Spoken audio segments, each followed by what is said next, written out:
2026 წელს ისეთი სტარტი ჰქონდა, რომ რთული არის ყველა მოვლენას დავეწიოთ.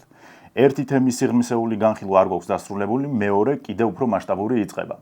ზუსტად ასე მოხდა. წარსულში ავტობუსის ყოფილი მძღოლი და ბოლო პერიოდში ვენესუელას დიქტატორი ნიკოლას მადურო გაიტაცეს თუ არა, ამის პარალელურად ირანში ბოლო წლების ყველაზე თუ არა ერთ-ერთი ყველაზე მასშტაბური აქციები დაიწყო.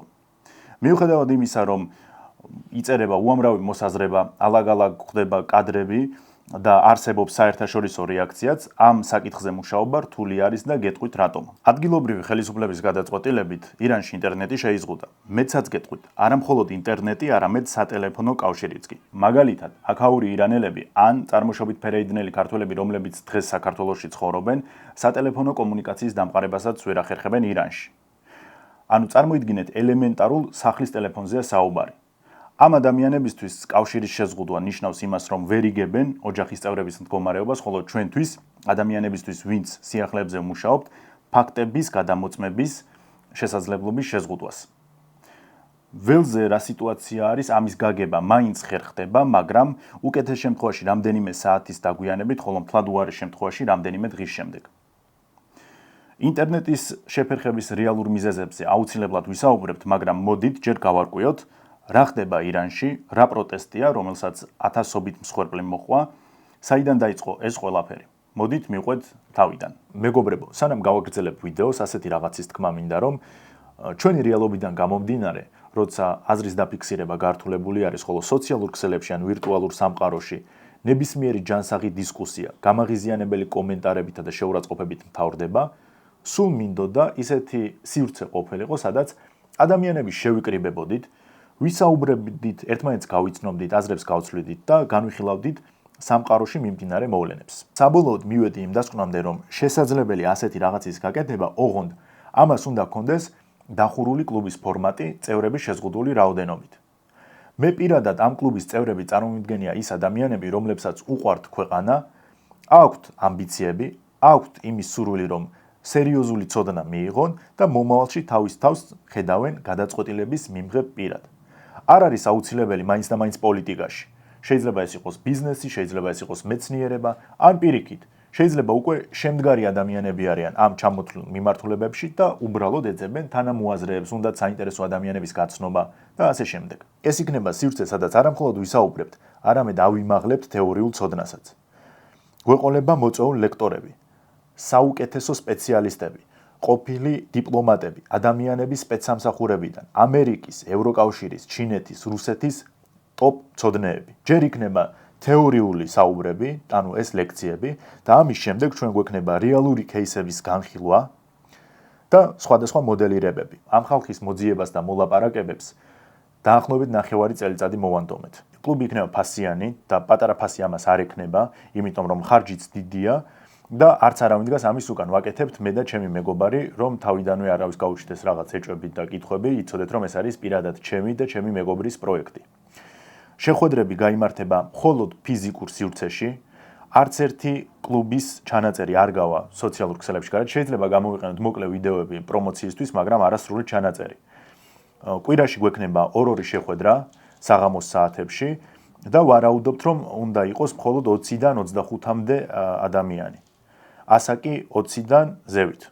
ანუ ადგილები არის შეზღუდული და კლუბის წევრები შეირჩევიან გასაუბრების საფუძველზე. მხოლოდ გადამხდელუნარიანობა არ არის კრიტერიუმი.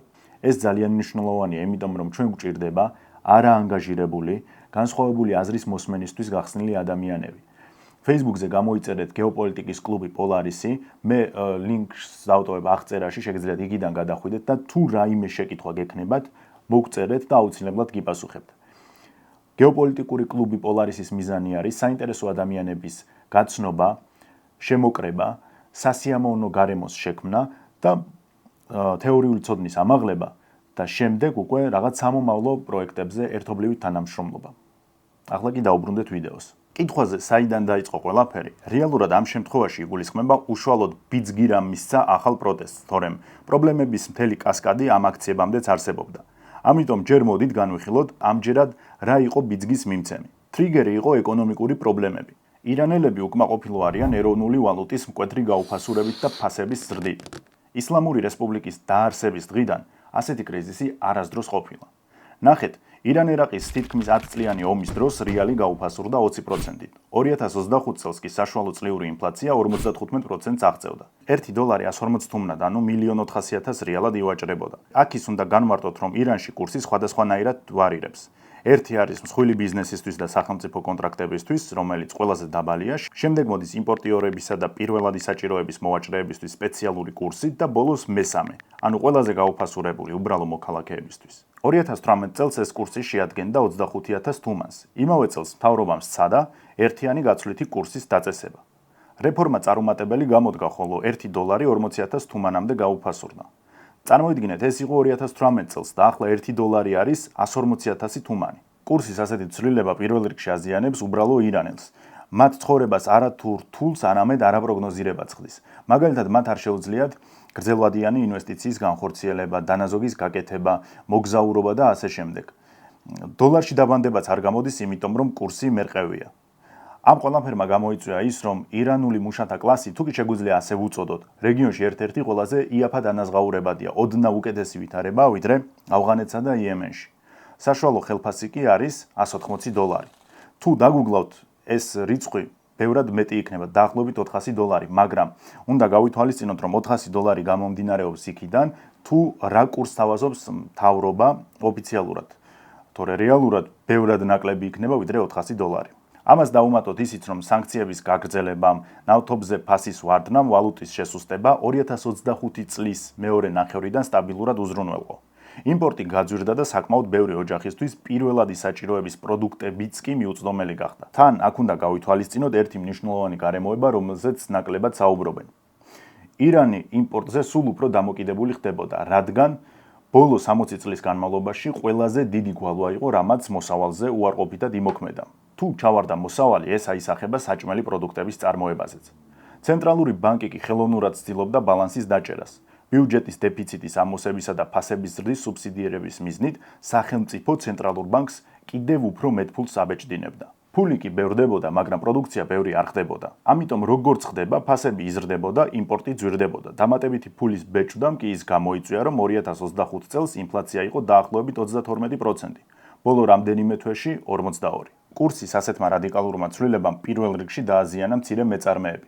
ამიტომ დეკემბრის ბოლოს თეირანის მცირე ბიზნესის წარმომადგენლები და გრანდ ბაზარის მაღაზიების მფლობელები აქციაზე გავიდნენ. მათ მალევე შეუერთდნენ სხვა ბაზრების თანამშრომლები. ანუ კიდევ ერთხელ რომ გავიმეორო, ამ შემთხვევაში მთავარი მიზეზი იყო ეროვნული ვალუტის მკვეთრი გაუფასურება. ცენტრალური ბანკის ხელმძღვანელი გადადგა, მაგრამ როგორც ხვდებით, ეს უკვე საერთოდ აღარაფერს ცვლიდა. აქციებს მალევე შეუერთდნენ სტუდენტები, რომლებიც ირანში ხშირად არიან პროტესტის ფუძეში. ნელ-ნელა სიტუაცია დაიძაბა. ქუჩაში გამოვიდნენ სამართალდამცავები, რომლებმაც თავდაპირველად ცრემლსადენი აირი, ხოლო მოგვიანებით უკვე საბრძოლო ვაზნები გამოიყენეს. 28 დეკემბერს თეირანის მთავარ ბაზარში დაწყებული პროტესტი გადამდები აღმოჩნდა ჯერ სხვა ბაზრებისთვის, როგორიც არის ლალეზარი, ალაედინ პასაჟი, ჩორსა და ბაზარ შუშა. შემდეგ კი გადავიდა სხვა პროვინციებშიც, რომლებიდანაც ყველაზე მეტად დაიძაბა სიტუაცია ილამის, ლურესტანისა და ჰუზესტანის პროვინციებში. მთლიანობაში 100-ზე მეტი ქალაქი მოიცვა არეულობამ. ჰუზესტანი და ლურესტანი შიდა დონეზე საინტერესო ამბავია და გეტყვით რატომ. ჰუზესტანი არის ერაყთან მოსაზღვრე პროვინცია, სადაც ბევრი არაბი ცხოვრობს და ის არის ირანის მთავარი ნავთობმარაგი და ერთგვარი პურის ხანა. ძალიან მდიდარი რეგიონია, მაგრამ მოსახლეობის დიდ ნაწილს ეკონომიკურ პრობლემებთან ერთად აქვთ ეკოლოგიური გამოწვევებიც. მაგალითად, მათ ელემენტარულ სასმელ წყალზე არ აქვთ წვდომა. რა თქმა უნდა, ყველაზე არ ვსაუბრობ, საუბარი არის ნაწილზე და ამას ემატება ელექტროენერგიის პერიოდული გათიშვა. ლურესტანის მკვიდრი ტრადიციულად რეჟიმის მომხრეები არიან და საკმაოდ დიდი ნაწილი ძალოვან სტრუქტურებშიც მსახურობენ. ამიტომ ლურესტანში პროტესტი ცოტა უჩვეულო იყო, მათთვისაც კი ზედმეტი აღმოჩნდა ჩუმად ყოფნა. თავდაპირველად პოლიტიკოსების განცხადებები საკმაოდ ადეკვატური იყო. მაგალითად, ირანის პრეზიდენტმა მასუდ პეზეშკიანმა განაცხადა, რომ დემონსტრანტების სამართლიანი მოთხოვნები მთავრობამ უნდა გაიგოს და სასწრაფოდ დიალოგი არის დასაწყები. მეჯლისის სპიკერმა მოჰამედ ბაკირ ჰალიბაფმა განაცხადა, რომ პროტესტის ხმა აუცილებლად უნდა ისმოდეს და ცვლილებების საფუძველი უნდა იყოს. თუმცა სიტუაცია მაინც დაიძაბა, რადგან მოსახლეობისთვის ასეთი განცხადებები დროის გაწელვის მსვლელობაა, რომ აქციის მუხტი შემცირდეს ან საერთოდ გაქრეს. ვიდეოს ჩაწერის მომენტში მოკლულებზე მონაცემები აბსოლუტურად სხვადასხვაა. როიტერსი 2000 მოკლულზე საუბრობს, სხვა წყაროების მიხედვით ეს რიცხვი 10,000 აღემატება, ხოლო სამთავრობო მედიის შემთხვევაში ბევრად ნაკლებ რაოდენობაზე იწერება. ჩვენ ნახეთ საშინელი კადრები თუ როგორ ელოდებოდნენ ახლობლები საავადმყოფოებთან ცხედრების იდენტიფიკაციას. რა თქმა უნდა, ამ კადრებს აქ ვერ ჩავსვამ, მაგრამ არის ტელეგრამზე. ამ ეტაპზე შეუძლებელია ზუსტი რაოდენობის გარკვევა.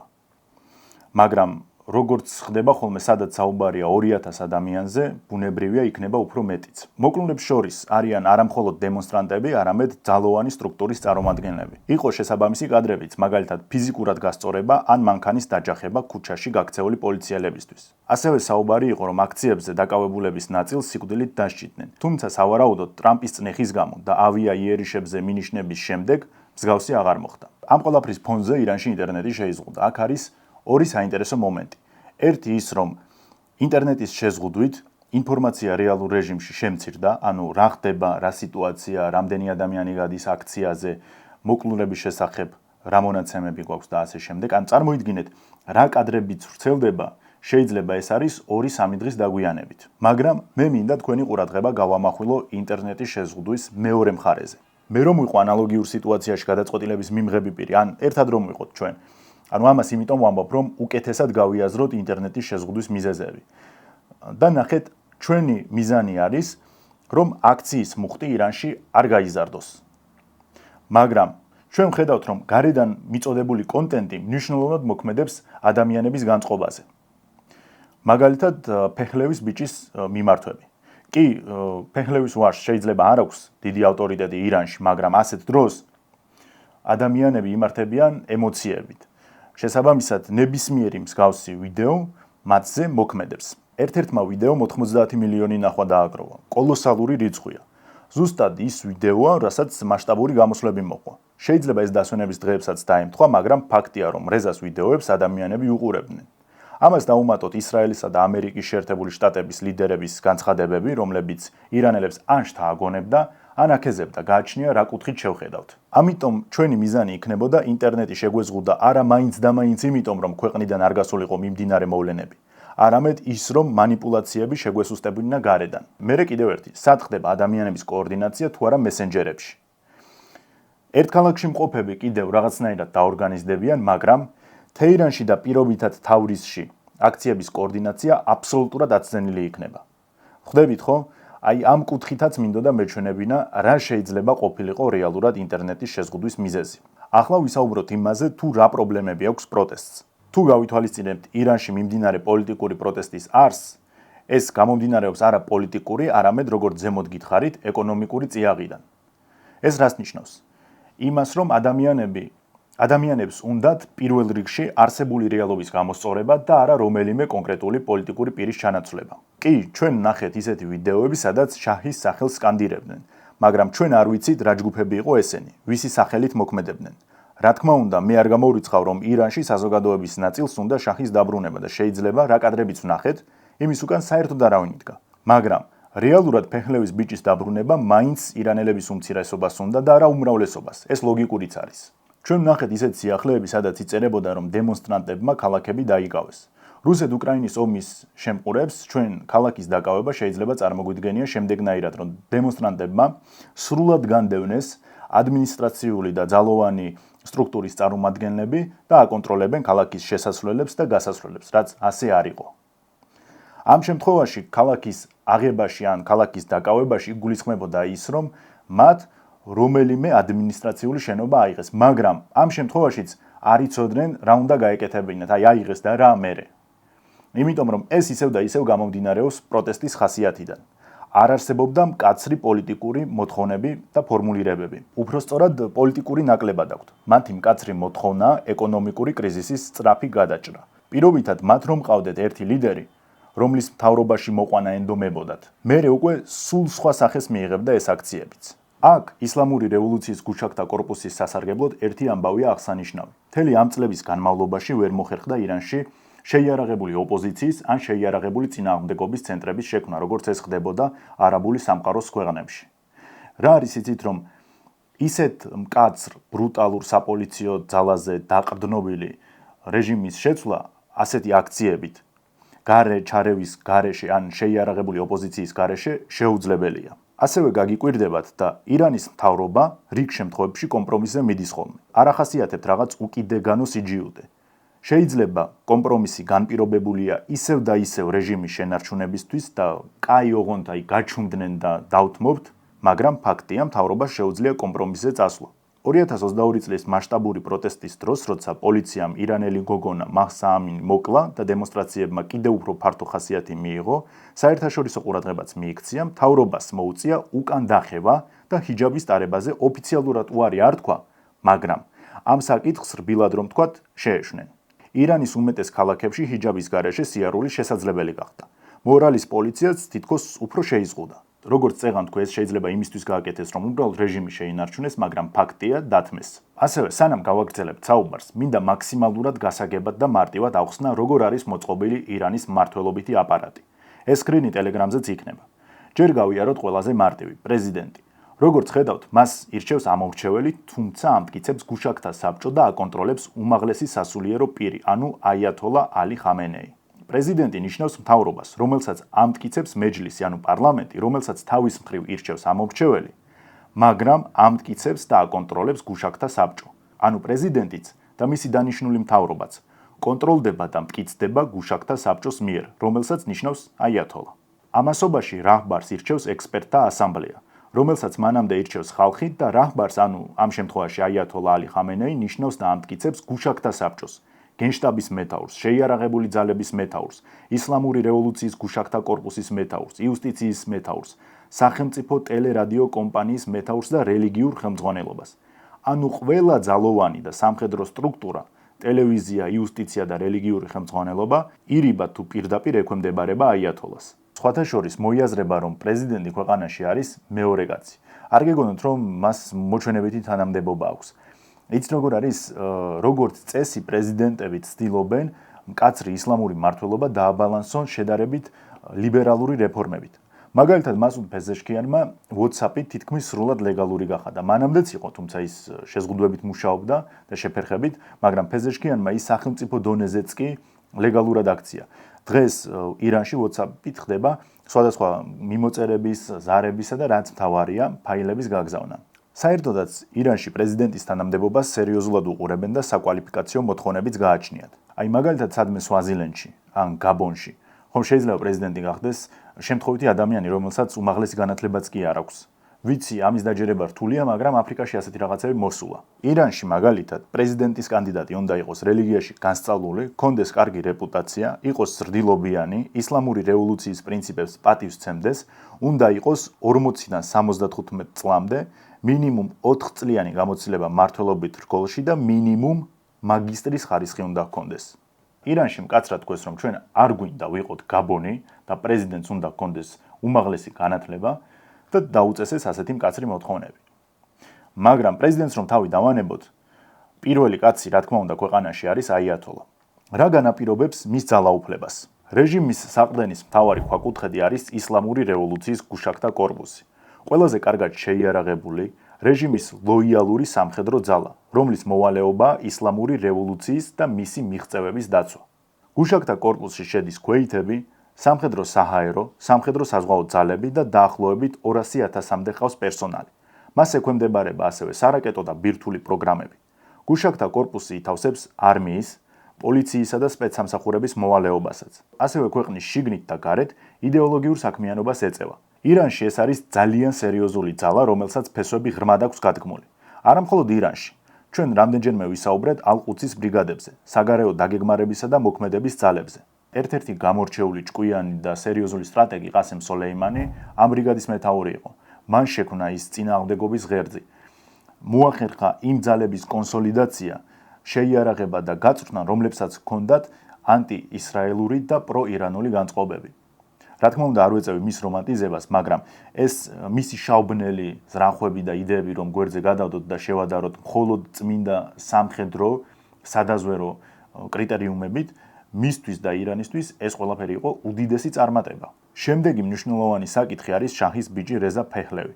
მონარქის მემკვიდრე შტატებში იმყოფება და მკრთალ ირანული ოპოზიციის ფონზე თითქოს ვარსკვლავი უნდა იყოს. მაგრამ ვისთვის? 2025 წლის 12 დღიანი ომის პერიოდში, როდესაც ისრაელი ირანის ქალაქებს ბომბავდა, ფეჰლევი იყო ის ადამიანი, რომელიც ისრაელის, ანუ ირანის ყველაზე დიდი მტრის ავიაიერიშებს მიესალმებოდა და ამას აკეთებდა საჯაროდ. ირანში მით უმეტეს უფროს თაობას არ აქვს დადებითი მოლოდინები ფეჰლევი მეორის მიმართ. მათ, ვინც თავის დროზე მოაწყვეს ისლამური რევოლუცია, ბუნებრივია მონარქის დაბრუნება დიდად არ უნდათ. გაურკვეველი ასევე უშუალოდ ახალგაზრდებში რამდენად პოპულარულია ეს კაცი. და ბოლოს ტრამპმა პირდაპირ თქვა მასზე. სასიამოვნო პიროვნება ჩანს, მაგრამ არ ვიცი მიიღებს თუ არა მისი ქვეყანა მის ლიდერობას. და ჩემი აზრით ლოგიკურიც არის, ჯერ ერთი რეზა ფეჰლევი დიდად საინტერესო პერსონაჟი არ არის და მეორე, როცა არსებობს რეჟიმი, ჯობია ისევ შიგნით სისტემაში მოძებნო საჭირო კადრი, ვიდრე გარედან მოუყვანო და დაუსვა. ამის იდეალური მაგალითი არის ვენესუელა. კი მოიშორეს ამერიკელებმა ნიკოლას მადურო, მაგრამ არც არჩევნები ჩანიშნეს, არც ოპოზიციონერი მოიყვანეს ხელისუფლებაში. ისევ სისტემურ კადრზე გააკეთეს აქცენტი, ვინც კარგად იცნობს სისტემის ბნელ მხარეებს და ნებისმიერთან შეძლებს დაალაგებას და სიტუაციის მოწესრიგებას. როგორ წარმოგიდგენიათ ახლა რეზა ფეჰლევი ემუშავებოდეს ისლამური რევოლუციის გუშაკთა კორპუსს, რომლებიც გაზრდილი არიან შაჰის და ისრაელის სისხლით და უცბად დაუსვან შაჰის შვილით და ისრაელთან თბილი ურთიერთობის მქონე ფეჰლევი. ეს კიდევ უარეს შიდა დაძაბულობას გამოიწვევს. როგორც არ უნდა შეუცვალონ სახელი ისლამური რევოლუციის გუშაკთა კორპუსს ან მისი რეფორმა მოახდინონ, ბირთვი არსად წავა. ხოლო ბირთვის განდევნა ვიცით ახლო აღმოსავლეთში რით თავდება. ერაყი ამის იდეალური მაგალითია. და ასევე კიდევ ერთი მნიშვნელოვანი საკითხი არის გუშაკთა კორპუსის ახალგაზრდა თაობა. ძალიან დიდი სხვაობა არის ახალგაზრდა თაობას და ამჟამინდელ ხელმძღვანელობას შორის. ახალი თაობა, რომელიც ნელ-ნელა რამდენიმე წელიწადში ჩაანაცვლებს გუშაკთა კორპუსის ამჟამინდელ გამოცდილ მენეჯერებს, ბევრად ხისტები და აგრესიულები არიან. ისინი კიდევ უფრო მეტად გაიზარდნენ ანტისემიტურ და ანტიამერიკული იდეოლოგიებით. დარწმუნებული იყავით, ახლა პროტესტის ასეთ მასშტაბს ისინი დააბრალებენ ზემდგომ პირებს და ადანაშაულებენ ნაკლებ აგრესიაში. ახალგაზრდა გუშაკთა კორპუსის მცველები ფიქრობენ, რომ შედარებით ასაკიანი მენეჯმენტი დასუსტდა, რბილი გახდათ და აღარ შეუძლიათ გადაჭრით მოქმედება. დარწმუნებული იყავით ასევე, რომ საგარეო პოლიტიკაშიც მათ არ მოსწონთ ირანის ასეთი ჩამორჩენა და მით უმეტეს ისრაელთან სამარცხვინო ომი. ამ თაობას სისხლი უდუხს და შედეგების დადების ამბიციები აქვთ. თავის გამოჩენას სურთ. ყოველი მეორე თავს მოიაზრებს მომავალ ყასემ სოლეიმანად. ახლა თქვენ წარმოიდგინეთ, ამ ხალხს დაუსვან მართველი რეზა ფეჰლევი. იმიტომაც დაიხოცა ხალხის რეკორდული რაოდენობა, მიუხედავად იმისა, რომ ეს აქციები 2022 წლის აქციებზე დიდი არ იყო. ეს ახალი თაობა იმის მტკიცებით, როგორი უნდა იყოს ნამდვილი ძლიერი ირანი, არ ერიდებოდა მსხვერპლსაც. და კიდევ მინდა ერთ საინტერესო საკითხზე ვიმსჯელოთ. შაჰის პერიოდში ირანი იყო ამერიკის ერთ-ერთი უახლოესი პარტნიორი ახლო აღმოსავლეთში. შეიძლება ისეთი წამყვანი ვერა, როგორც საუდის არაბეთი, მაგრამ საკმაოდ მჭიდრო ურთიერთობა ჰქონდა და რეგიონში საბჭოურ გავლენას ირანის ხელითაც ებრძოდა. იმ შემთხვევაში, თუ ირანი გახდება პროამერიკული, რამდენად აწყობთ ასეთი გეოპოლიტიკური ცვლილება კატარს, ბაჰრეინს, ქუვეითს, გაერთიანებულ საამიროებს, ხომ არ შეეცილებათ 80 მილიონიანი ახალგაზრდა ამბიციური ირანი გავლენაში. ამ ქვეყნებს ირანში რეჟიმის დამხობა მხოლოდ ერთადერთ შემთხვევაში აწყობთ, თუ დადგება მათი ეგზისტენციალური საფრთხე. მაგალითად, როგორც ეს მოხდა ერაყის დროს. როდესაც სადამ ჰუსეინმა აიღო ქუვეითი, საუდის არაბეთი შიშობდა, რომ რეალური რისკი არსებობდა ერაყის შემდეგი სამიზნე ის გამხდარიყო. დაუკვირდით, ამდენი წელია საუდის არაბეთსა და კატარს ირანში რეჟიმის შეცვლა აწყობთ განცხადებების გაკეთებით, პატარ-პატარა ფინანსების გაღებით, მაგრამ საქმეზე როცა მიდგება, ისინი პირველები არიან, ვინც თავს იკავებენ მკვეთრი გადაწყვეტილებებისგან. თავისუფალ, სწრაფად მზარდ, განვითარებულ, ამბიციურ და ისეთ დაზვერვისა და სამხედრო კულტურის ქვეყნისგან, როგორიც ირანია, ისინი საფრთხეს და შეუჩერებელ კონკურენტს უფრო ხედავენ, ვიდრე უფროს პარტნიორს. ამიტომ ურჩევნიათ ასევე დარჩეს სიტუაცია, როგორც არის. გამოიცანით, 14 იანვრის ამერიკის პოტენციური თავდასხმების აღკვეთაში ვინ ითამაშა გარდამტეხი როლი? საუდის არაბეთმა, თურქეთმა და კატარმა. მათ ერთობლივი ძალისხმევით დაარწმუნეს ტრამპი, რომ ვაშინგტონის ჩარევა უარეს შედეგებს გამოიწვევდა. ყველას ურჩევნია სუსტი ირანი, რომლის სამხედრო პოტენციალს მუდმივად აკონტროლებენ ისრაელი და შეერთებული შტატები, ხოლო ძალის გადამეტების შემთხვევაში მზად არიან იმოქმედონ მტკიცედ. ეს 2025 წელსაც დავინახეთ. და ბოლოს, მეგობრებო, დგება მომენტი, როცა უბრალოდ ყელში გასხავს ყველაფერი. კი შეიძლება ეს პროტესტები ფინანსური კრიზისიდან დაიწყო, მაგრამ ეს ფინანსური კრიზისი ხომ მთელი რიგი მოვლენების შედეგია. ირანის გაცხადებული რელიგიური კურსი და სახელმწიფო მოწყობა რადიკალურად განსხვავებულია რეალობისგან. ირანი ჩრდილოეთ კორეა არ არის და მისი საზღვრები გახსნილია როგორც ტურისტებისთვის, ისე ადგილობრივი მოსახლეობისთვის. ისინი გადიან ქვეყნიდან და ხედავენ, როგორ ცხოვრობენ სხვა მუსლიმურ ქვეყნებში, მაგალითად, საუდის არაბეთში ან გაერთიანებულ საამიროებში. ასევე აქვს სოციალური ქსელებიც და შეიძლება გასვლაც კი არ დასჭირდეს, მაგრამ იცოდეს სხვა ქვეყნებში როგორ ცხოვრობენ. ამას დაუმატოთ სოციალური უთანასწორობაც. ზოგადად, სოციუმის კეთილდღეობის ერთ-ერთი განსაზღვრელი კრიტერიუმი არის მმართველ ელიტას და მოსახლეობის საშუალო ფენას შორის რამდენად დიდი სხვაობაა. ჩვენ რომელ ქვეყანაზეც არ უნდა ვისაუბროთ, როგორი განვითარებული და წარმატებულიც არ უნდა იყოს, ეს სხვაობა ყველგან არის. მაგრამ თავარი არის, რომ სხვაობა არ იყოს უკიდეგანო, როგორც ეს არის ირანში. მმართველ ელიტასა და საშუალო კლასს შორის უკიდეგანო უსკრულია. ახალგაზრდების 20-დან 23% დაუსაქმებელია. ახალგაზრდები კი როგორც წესი, ყველა პროტესტში იღებენ მონაწილეობას. ამიტომ ყველაფერს თავისი ადგილი აქვს და ყველაფერს თავის სახელი უნდა ერქვას. 21 საუკუნეში რელიგია პოლიტიკური წყობა არ უნდა იყოს. ეს კარგად ესმით თუნდაც ახლო აღმოსავლეთის სხვა ქვეყნებში, მათ შორის არაბთა გაერთიანებულ ემირატებსა და საუდის არაბეთში. რელიგია შეიძლება იყოს შემავსებელი, დამაბალანსებელი, მაგრამ არა პოლიტიკური წყობა. ირანელებისთვის რა მოაქვს მკაცრ შიიზმს და დაწესებულ ჩარჩოებს. ანუ ჩვენ დღეს ასე ვცხოვრობთ, ასე შეზღუდულად ვართ, ასე გვიჭირს, რომ ხვალ რა მივიღოთ.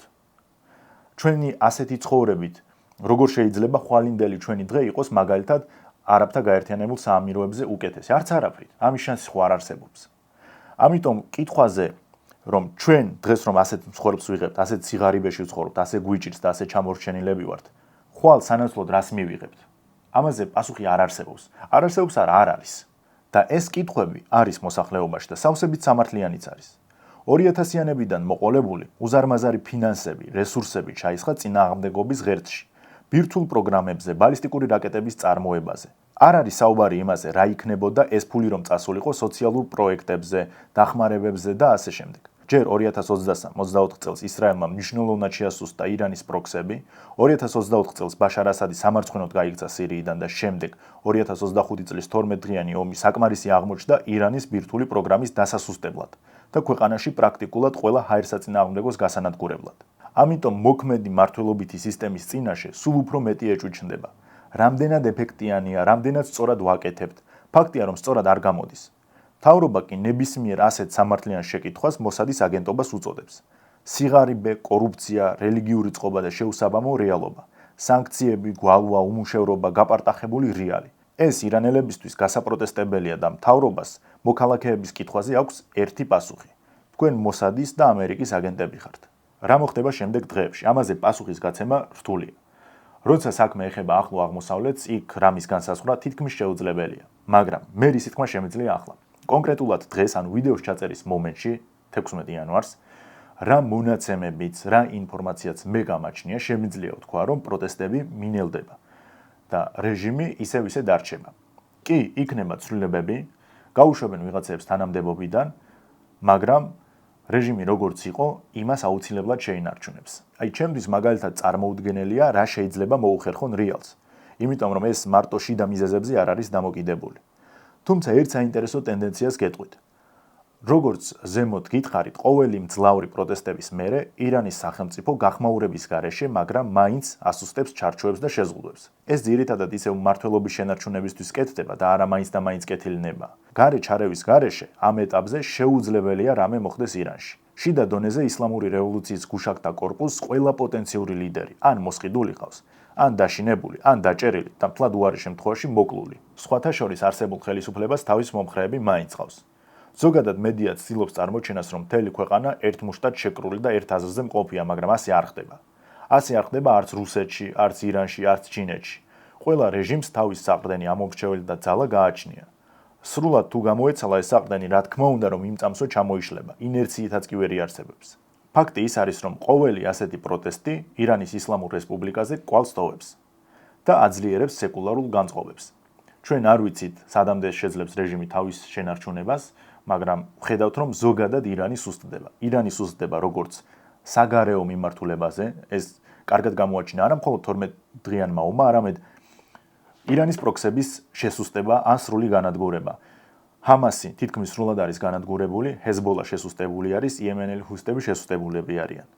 შიდა დონეზე კი ასეთი პროტესტები და გამოსვლები აუცილებლად კვალს ტოვებს, რომელიც ადრე თუ გვიან ისევ აალდება. ასეთი გამოვიდა დღევანდელი ეპიზოდი. გამოიწერეთ არხი, ხოლო ვისაც სურვილი გაქვთ, შეგიძლიათ გახდეთ ფასიანი გამომწერი Patreon-ზე. ამით არხს მნიშვნელოვნად დაეხმარებით. მნიშვნელოვნად დახმარება კიდე რბილი ნათქვამია. დროებით.